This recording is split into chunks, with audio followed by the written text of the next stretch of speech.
Chronic cough and shortness of breath can be completely cured. For this, take 1½ glass of green milk.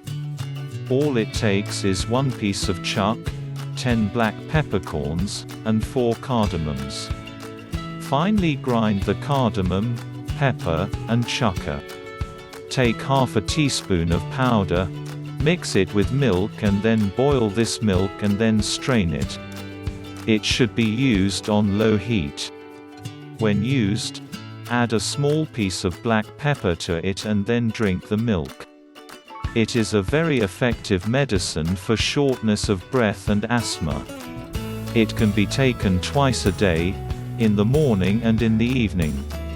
This is a type that can be used by both children and adults without any side effects. It contains all the natural ingredients.